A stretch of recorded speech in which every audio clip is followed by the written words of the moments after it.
got big dreams. I can't go live. Them niggas be buying. Hell yes, I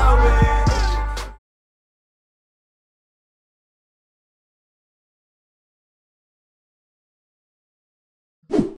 What's happening? What's going on with you? What's going on with your brother? Hey. You know, another day in quarantine, man. You know how this life go. You know it. So, how's quarantine life treating you, brother? A lot of things came out of this. A lot of great things actually came out of this. I reflected on a lot. I built a lot of different other things as well too. Okay. Different business adventures. I think this time has allowed me to dig into the stuff that I really wanted to do. Okay. You've been getting a lot of music done? Woo! You already know. What you working on over there, bro? Well, right now, of course, I just dropped 2 projects back to back, which is Brick Talk and I'm Good. It's on all streaming platforms. You can go look for it. Spotify, Apple, Tidal, all of those platforms, they are up there. I dropped them back to back. But right now, I'm working on another one called Blood Money. Okay. But people don't know. Me and you go way back, brother. Woo! Way back. We go way back. Yeah. I remember we crossed paths in Atlanta. And I think we did a showcase first. We did a showcase first. That was in Philly with Payne. Shout out to Payne too. Shout out to Payne. Yeah, we met at the Varsity parking lot. Yep. Mind you, I had brought all my goons with me, my brother, fresh off the block. It was all of us just sitting there chilling. Yeah, politicking. Yeah, and then we caught a shuttle bus all the way up to Philly. And we tore that motherfucker down. That bitch was epic. And at that time, if you remember, at that time, I was not really focusing on being the MC. Right.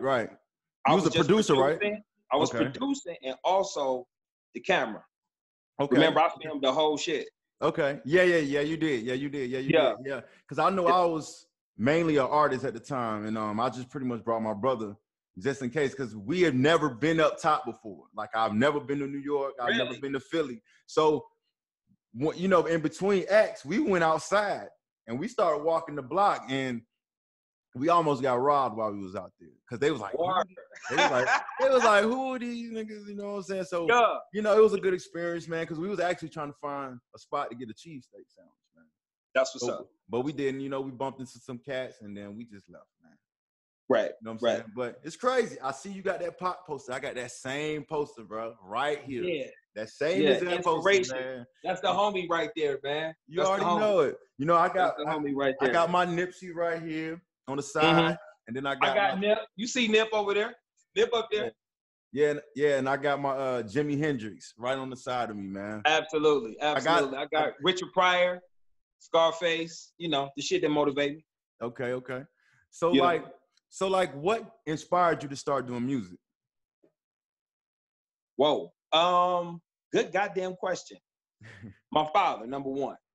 Okay. My father was a blues player in Alabama. His daddy was one too. Okay. So that's why, for those who do know who I am and have tapped into my music, it's a lot of soul in my shit. Okay. So that's where that come from. But that, to answer your question, my father is the influencer, the biggest influencer in my life on music. Okay. He was dope. He was a bass player, lead guitar player. He played every fuck. That nigga was live. Okay. And what I will have to give you your roses, man, because I really fuss with you because you're so consistent, my nigga. Out of everybody I work with, you the only person I know will probably drop an album damn near every month. And I'm like, shit, let me support this cat as much as I can, man. I try to share your music as much as possible. I, you know, of course, reached out to you. We're gonna be working on some projects. And I gotta salute you, bro. I respect your grind. And keep going, bro. Like, one day, sooner than you expect, it's gonna all connect, bro. It's all gonna connect. I think, to be honest, first of all, thank you, bro. I appreciate that. I appreciate you for saying that and, you know, giving me my flowers while I'm here. But I have to super salute you too, nigga. Fuck you talking about? Appreciate it, brother. Appreciate it. What's going on down here, man? What? Man, I'm trying to get it, my nigga. Like, dog, this is how I live. So it's like all my... Oh, I know that. Everything that I'm I pretty much know how to do, I got to go hard with it. I got to monetize off of it. Right. You know, that's why I started this, the podcast. I'm like, okay, I got a mic. Okay. I have writer's block right now. So I'm like, man, let me put this mic to good use. Wow, that's funny you said that, because me too, bro. Like I got On writer's some real block. shit. Like I'll start a song and can't finish it. And I'm like, and I'm not gonna force nothing out. Like, exactly. I can't just put something out and it don't have no type of substance, or if I'm not feeling it. You know what I'm saying? Mm-hmm. You know what I'm saying? So it's like, all right, the podcast concept kind of fell in my lap. And I'm like, you know what? Let's try it out. I'm not really the big person to be on front of the camera, but I'm like, fuck it. You know what I'm saying? Why not? You know what I'm saying? Yeah, why not? Fuck it. You might look.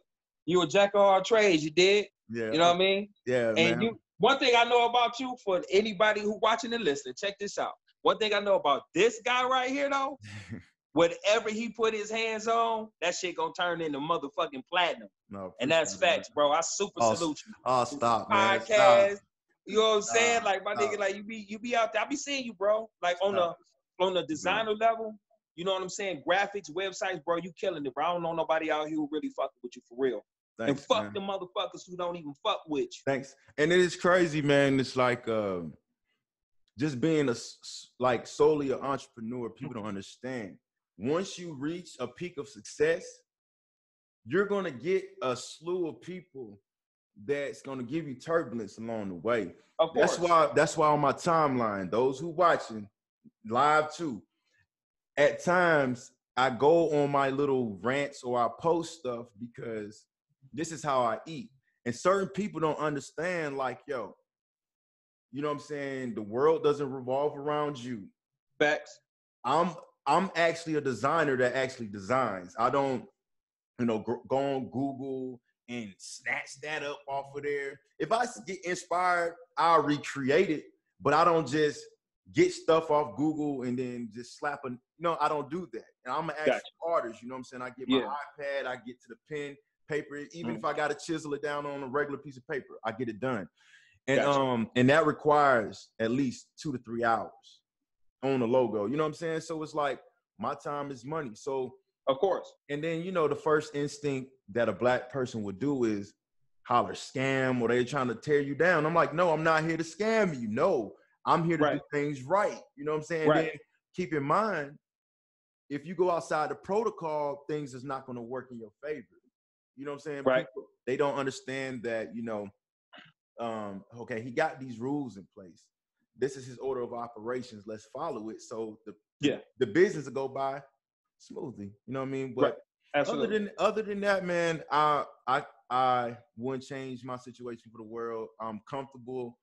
I make my own schedule. Absolutely. It has its pros and cons, but hey, you got to go out there and work. You got to go out there and you eat what you kill, man. You know what I'm saying? So it's like people are so quick to say, oh, I want to be an entrepreneur. But once they think that, okay, I put it online, the business is going to flood the gate off real. It don't work like that. It sure don't. Put it online, then you got to go find your people. You got to prove yourself. You got to prove that you're worthy for them to pay for your services. And you got to know how to market too. Yeah. Got to know how to market. And got to know how to market. Yeah. So yeah. So that's where I'm at with it, man. I'm 33. I ain't got time to play with nobody, bro. Hey, you shouldn't be. Not as hard as you is, bro. You shouldn't be playing with nobody. That's why I don't play with nobody. Yeah. So if I'm gonna do it, I'm gonna do it. You know what I'm saying? And especially if you got a significant other, they supporting you. That's another thing. 100%. Yeah. You gotta show them, hey, look, you support me. All these times that I'm dedicating to this is for a purpose, and I'm actually doing it. So you got, and your respect for them, you got to go hard, man. If you don't go hard, that's like saying, hey, look, your contribution to my endeavors was taken in vain. You know what I'm saying? So, so I believe that, just to piggyback off of that, I believe that everybody who have a significant other who do what we do, because we're a different type of species. I don't give a fuck. It is what it is. If you do music, art, whatever the case may be, you're a different species. You think different, you act different, you walk, you talk different. And this stuff bleeds and it pumps in our veins to create on a consistent basis. And our partner has to have the ability to say, you know what, that's a passion for this guy or girl. And I believe in this person, and I'm willing to sacrifice my time, you know what I mean, to give them their space to create and do their thing. And that's what blossoms a beautiful relationship. That's why I got a wonderful marriage right now. It's compromise, you know what I mean? Right. And it's not take, it's give on both ends. Right. That's how we structure our whole foundation. Right. And it's all balance, man. It's all balance. Absolutely. At the end of the day, everybody needs balance. Yes, sir. It's all balance. Okay, so like, what are your projections like for this year, man? Like, where do you see yourself, or where are you planning to be as a self-made entrepreneur, in the music regard? Right now, after I drop, well, first of all, I'm gonna keep pushing these 2 projects that I just dropped, because they're like babies. For those who are artists, and you are artists yourself, you understand that when you drop a project, it's your baby. You still got to care for it and nurture it till it gets to, its fullest potential. After these 2 projects have been given the proper attention, and I'm working on the Blood Money project, okay, I predict myself to be more on the business aspect of it than the artistry of, like, dropping tapes and albums and shit. So I'm diving more so into the business aspect of finding, younger talent to kind of bring on to the, the forefront and push them. Yeah, that's where I'm at. Okay, good shit. So, like, in parallel, like the music industry and the state of the music industry right now, how do you feel artists will sustain the pandemic, or like pretty much survive during this pandemic? Now, when you say artists, are we talking about financially? We talking about as far as the artist concerned, creating, or what are we talking about? I'm talking about across the board, the business, because pretty much the entertainment business is shut down.